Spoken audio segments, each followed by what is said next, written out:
like let's say 20% of the workshop was focused on just research. All right. Thank you so much for sharing. That must have been the last Cleopatra train, right? I think. That was the one in Egypt, in the Cleopatra one, essentially in the hub. Yeah.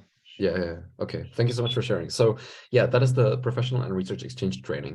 It mainly focuses on exchanges, obviously. So that's like the brick that we're focusing on here.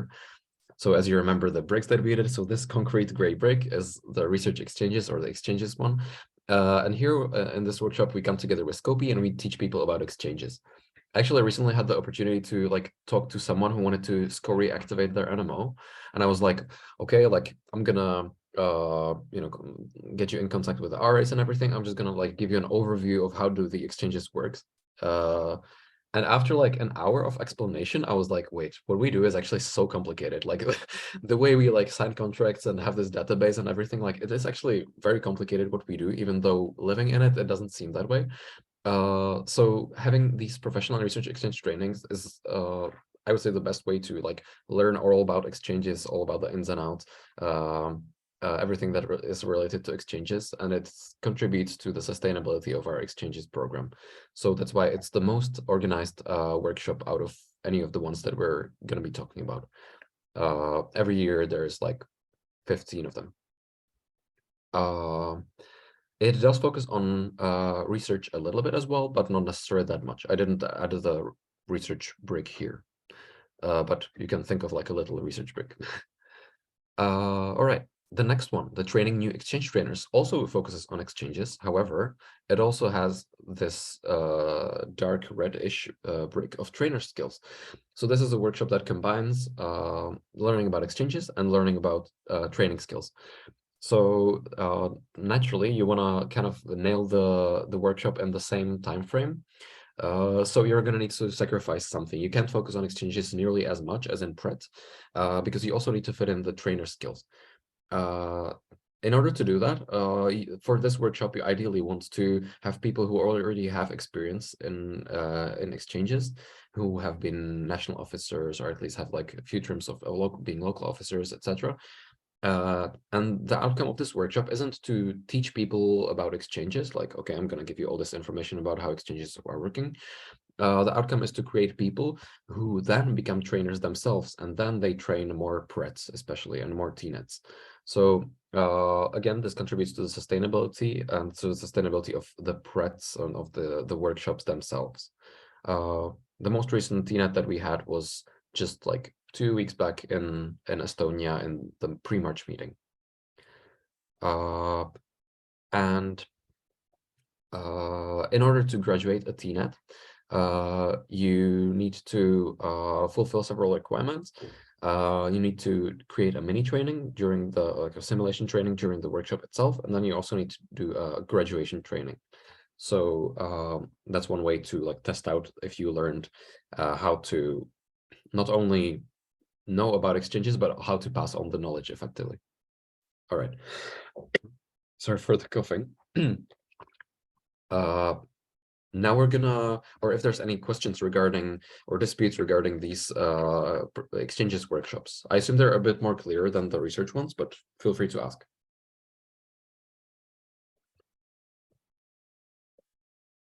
Okay, I'm gonna take that as a no. If there are, then feel free to contact me later. Now we're gonna take a look down the other path that we didn't go before, because we've already explored the exchanges. Now let's go to research, and it's actually something that is happening in SCORI for the past few terms. Sort of this shift from just doing exchanges with a twist of research to actually focusing on research more. So that's why several workshops have been developed over the past couple of years, focusing on research. These are the 3 workshops.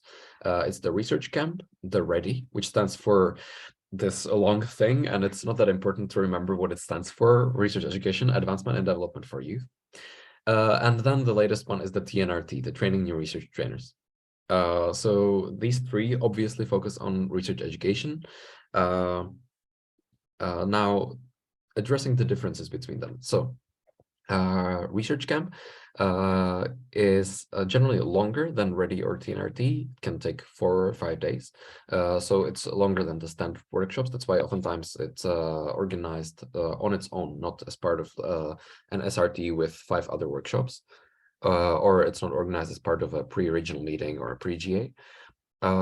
This workshop is really focusing on research education heavily. So students who want to, or participants who want to learn about research, get the chance to learn all the ins and outs, both as a way of like a theoretical introduction to research, and they can also learn about some practical lab skills, etc.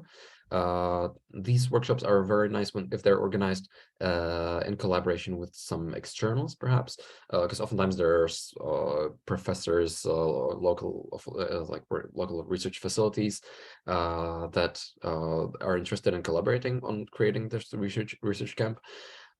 So it's really nice to kind of like connect with these people. And in the case of an international research camp, for which we currently opened a call for, it's really interesting for students all over the world to come to perhaps like a research facility that is very interesting or like famous for a certain type of research that they maybe are not familiar with in their countries. So this is the research camp, focusing just purely on research, having journal clubs, for example, as part of it. And the outcome of this workshop is creating a research proposal, so a research protocol. So that is research camp. The 2 following workshops also do focus on research education, but just like with TNET, they need to tackle other topics as well. So that's why you want people who already know about research a little bit or a little bit more, and you want to build up on that and include other topics to it. So if you remember the gray brick with the holes, that's the advocacy brick. So in the Ready workshop, we are combining this research education brick with the advocacy brick. So in this workshop, we're tackling how to advocate for research education, how to advocate for access to research, being open access, open science. And if you heard about the workshop AMET, for example, advocacy in medical education training, this is basically the AMET of SCORE. So we're taking the research education, we're taking the research knowledge that the participants already have, and we're giving them tools how to apply them in advocacy effectively. And the outcome of this workshop is different. So the outcome of this workshop is creating a campaign. So the participants throughout the workshop, which is a 3-day workshop, are asked to develop a plan for a campaign, advancing research education or any other SCORE-related topic. Can be in their communities, can be globally, and then they present it at the workshop. And then when they go back to their NMOs, they can later apply it, or ideally should apply. All right, so that is the Ready. So far, the Ready has been organized only once, but we're hoping to change that this term. So stay tuned. Regarding TNRT, the latest edition, on which I had the amazing opportunity to work on, was first iterated in the AM22 in Istanbul. And it combines research education with trainer skills. So if you remember TNET, combining exchanges and trainer skills, here we're combining research education and trainer skills. So we're taking participants who already have some knowledge in research education, we're kind of refining it and giving them more. And we're also fusing it with trainer skills. So we're teaching them how to talk about research, how to organize their own workshops, how to deliver sessions on research, how to present research. So that is the training new research trainers. And the outcome of this workshop, well, again, as in TNET, they need to do a simulation training during the workshop, which is just a 20-minute short session where they need to like prove that they understand the IFMSA training format. And then they also do a graduation training, which is kind of like the best way to evaluate if they actually learned how to communicate these research topics to their participants.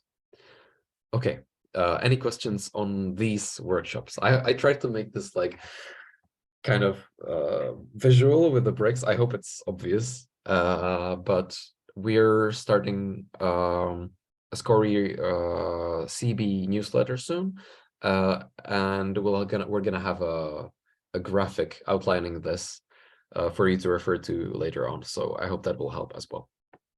But if there's any questions, ask them now. Yes, Majd, please ask.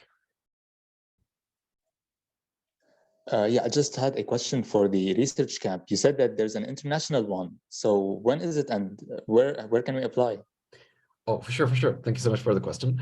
So I wanted to promote this later on. So currently there's an open call for host. So we're currently we took this information about research camp and all the other procedures that need to be followed, and we are asking everyone if anyone wants to apply as a host of the research camp. So currently it's not like it's happening here yet. Currently there's still, because we prolonged the deadline until the 25th of March, so 8 more days, and any NMO from around the world can apply to host the research camp. We already know about a few. Now the goal of this international research camp, well, national research camps are great and perfectly feasible. Then this international research camp also like enables like a platform to share different perspectives, to maybe like share the views on research education in different NMOs in different countries around the world, to share the topics that the research in the countries of the participants focus on. So that's why we're doing an international research camp. But we're very much in favor of NMOs organizing their national research camps as well. And in a bit, I'm gonna get to the call for a host, so I'm gonna detail it a little bit more. All right, thanks a lot. No problem. Okay, if there's no other questions, I'm not sure if I'm going too slow or too fast, but okay, let's hope I'm on time.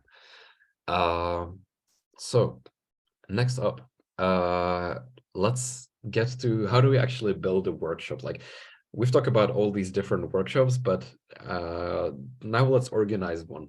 We're gonna get to, we want to organize the international research camp that we opened the call for host, but how do we actually go about doing this?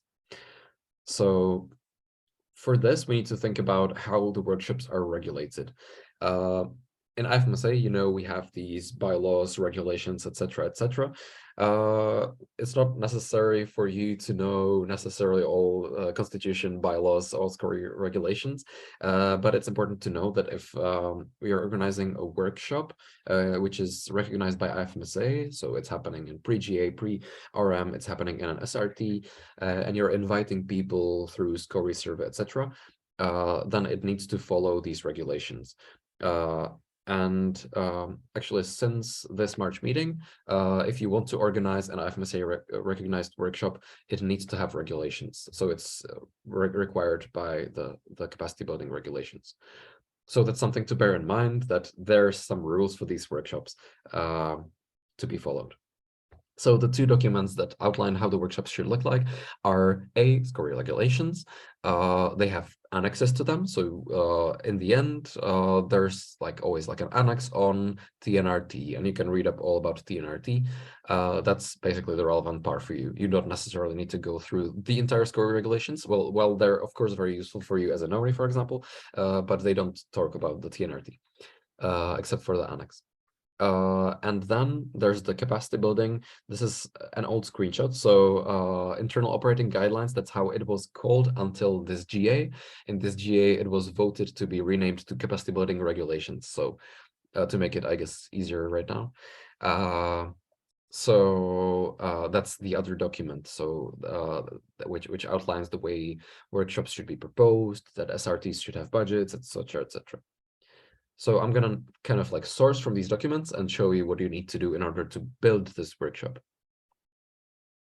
So let's set up a timeline. And in preparing a workshop, let's not focus on the entire SRT, but on the workshop itself. We're doing a research camp, for example. So if we want to do this international research camp, then we need to create a preliminary proposal, submit it. After it gets approved,